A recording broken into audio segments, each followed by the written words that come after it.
Hi, what we're going to look at this week is explaining male crime. So this is the third of 3 weeks on gender and crime, and we're going to look at explaining male crime. Why do males commit more crime? And also looking at what theories and perspectives we can use to explain male crime. As you can see, not many learning objectives here, but they kind of interlink with what we've done over the last 2 weeks. So first of all, male crime. Really good website called fullfact.org, and there's loads of stuff on there, and there's some interesting stuff by Labour MP Diane Abbott, or ex-Labour MP Diane Abbott, and she looked into some things in 2012. As you can see, men are responsible for 85% of all crimes in England and Wales, 88% of all crimes against a person, 90% of all murders, and 98% of all sexual offences. Nice little graph there. Have a look through to see what types of crimes men are typically committing. So thinking back to last week and what Parsons and Albert Cohen have been saying about socialisation, now that obviously plays a major part. So thinking about gender roles, boys are brought up to be very boyish and to roll around in the dirt and fight each other, and girls are brought up to be more feminine. There's an idea that, this socialisation does play a major role in the fact that boys are more likely to be criminals, because that's the type of activity they get up to when they are growing up and how they're brought up. Albert Cohen, remember, says that the lack of male role model for boys growing up, especially in a traditional nuclear family where the dad is away all the time working and the mum is the emotional caregiver in the home, then he needs to look for another suitable replacement role model. That tends to be a powerful, status-held male elsewhere, normally in school. If you think who those types of people are, they are very likely to be gang leaders, the troublemakers, etc., etc. Think back to what we've done as well about new rights with Charles Murray, etc., and how about socialisation and the gender roles and boys to be the strong type, etc. This all links very much into the idea about why males could potentially be committing crime. Social control as well has a major impact. So socialisation and control within the home, but also social control outside. Now, boys are less likely to be controlled than girls. They're allowed to go out at night, late at night. They're allowed to hang around in gangs and groups, and they dominate these public spaces. So shopping malls, street corners, parks, very much dominated by males. That gives them more opportunity to commit street crime.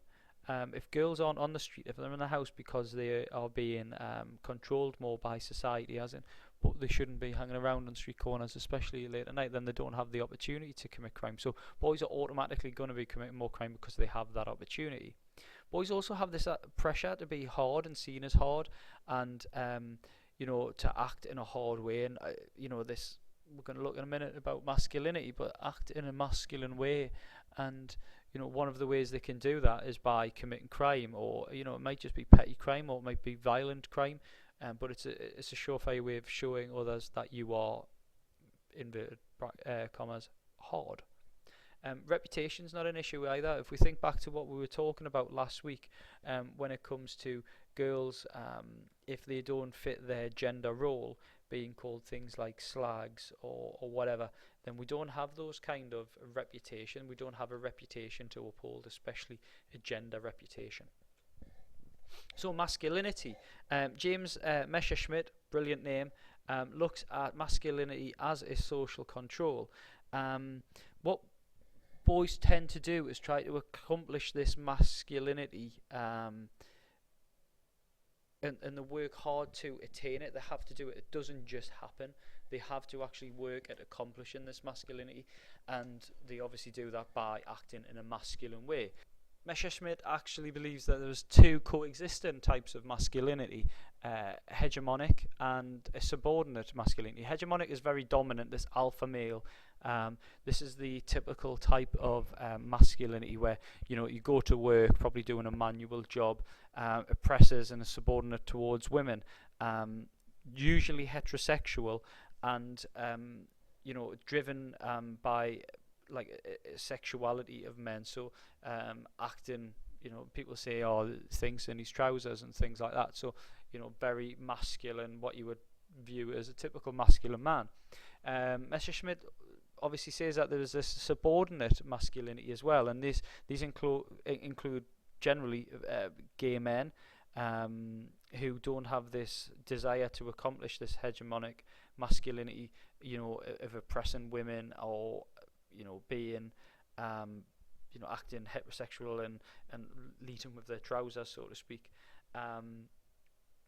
And there's also people such as ethnic minority men and also lower class who lack the resource, who lack the ability to be hegemonic masculinity. They lack that ability. And what Messerschmidt believes is that crime and deviance acts as a way of achieving this resource to achieve masculinity. So by acting in a violent way or in a criminal way, these people who are unable to achieve masculinity through the normal means achieve it in other ways, and obviously use it in different ways as well. And Messerschmidt believes that there is a difference in the way that masculinity used within ethnicity and class as well. White middle class youths are very subordinate towards themselves, towards teachers, because they want to achieve this good schooling, good education, etc. So they will be accommodating. So they will use their masculinity just outside of school. So that'll be in the form of drinking or vandalism or playing pranks or things like that. White working class youth, however, see less chance of educational success, so they are more likely to show their masculinity at that young age within school. So by not listening to teachers, by not taking notice, by acting in a very opposing way, especially against authorities. And black lower working class youths, they obviously again see this lack of opportunity within school, but also opportunity in society. So they join gangs, and they express their masculinity through violence and through gang culture and membership. Interestingly though, as you can see in here, middle class men aren't looked at, or working class men aren't necessarily looked at. And Messerschmidt does believe that all these people do commit crimes, but it's the type of crimes that are different. So middle class males commit white collar corporate crimes to accomplish their masculinity, whereas poorer groups may more likely do like robbery and violent crimes elsewhere. There are criticisms of Messerschmidt's ideas, and one of them is that, is he explaining why males commit crime? Is he saying that masculinity is the reason that men commit crime? Or is he saying that male offenders are masculine? Is it a description? And this idea that he's kind of going around in a circle, so this circular argument that masculinity explains crime because the crimes committed by males are masculine crimes, violent crimes, etc. But it doesn't necessarily mean that's the reason why it's being committed in the first place. It doesn't also explain why all men don't commit crime then. Most men are masculine, even if it is subordinate masculinity. They are masculine in some way, they are men. So why aren't all men committing crime? And also he looks at the idea of types of crime, so violent crimes, etc. But if you think about it, is embezzlement or tax fraud or middle class white collar crimes, would you say they were masculine? Robbing people of money through being an accountant, robbing hundreds of thousands of pounds, is that a masculine act? Some suggest not, and they are criticisms of Messerschmidt. There's also this idea, moving on a bit further, of this enjoyment factor. Jack Katz and Stephen Lyng come up with these ideas that people commit crimes because it's exciting and it's on the edge, and they want to see how far they can push it, how far can they get away with it. And this book Edge Work by Stephen Lyng, he looks at this idea of like adrenaline junkies and links it in with criminality. So jumping off buildings, it's illegal to base jump off the top of a skyscraper. It's not really masculine if you think about it from the Messerschmitt's point of view, but it is a crime, and it's that adrenaline thrill-seeking kind of crime.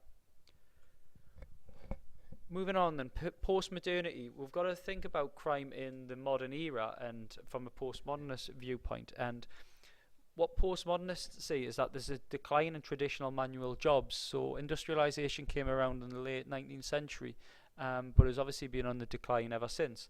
And postmodernists say that this decline in traditional manual jobs sees men perhaps betraying their masculinity in other ways, or having to find means of getting money through illegitimate means, where in the past, because there was plenty of jobs to go around, they wouldn't need to do that. There's also this idea of a growth of a nighttime leisure economy, so we go out a lot more on a Friday and Saturday night or midweek, Digi Mondays, woohoo! But there's more opportunity now to commit those kind of violent crimes standing in taxi ranks. A couple of theorists there that we're going to look at. Hobbes, in the last 15 years, basically the more clubs and pubs that are out there, that it kind of gives a narrow time band for people to commit crime. So you're going out, you're getting drunk as fast as you can, you're going to go out, everyone's leaving the pub and clubs at exactly the same time. You've got loads of people who are high on drugs or drunk, and they're going to fight. Right, the next study is very topical, especially for those who live in Sunderland. Simon Winlow carried out a study of bouncers in Sunderland in 2001. Now, this is linked to Cloward and Ohlin from a few weeks past, which is talking about how we fall into subcultures when things happen, how we adapt to strain. Now, in Sunderland, it was very industrial. It was very working class area, and as industry decrease and unemployment increased, they had to find other ways of getting money. And now there was, at the same time, if you're thinking about Taylor on the previous slide, who talks about this increase in nighttime culture, pubs, clubs, etc., then that was an obvious way that they could actually find employment. Winlow believes that there was always a violent subculture of fighting, etc., in the area of Sunderland. That's a lot to do with the type of work that people did in a working class area. But there wasn't a professional criminal subculture. But the rise of pubs and clubs provided both the opportunity for legal work but also illegal business ventures. So there's drugs in nightclubs, there's alcohol, protection, rackets, things like that. And that was an opportunity not only to gain extra money but also to demonstrate their masculinity through the use of violence. Really important part of that is how you look. So if you think about how a bouncer typically looks, they are quite buff, quite big, normally tall, skinheads perhaps, mean looking, not the type who would shy away from having a fight. And that was very important in being able to fulfill that role. And the idea of body being a symbol of worth and looking the part is extremely important in those type of violent subcultures. And it's just a sign of masculinity. If you think about it, then that means that if you're a geek and you were skinny, all you need to do is hit a load of protein shakes, go to the gym, get loads of muscles, get some tattoos, and then you gain your masculinity.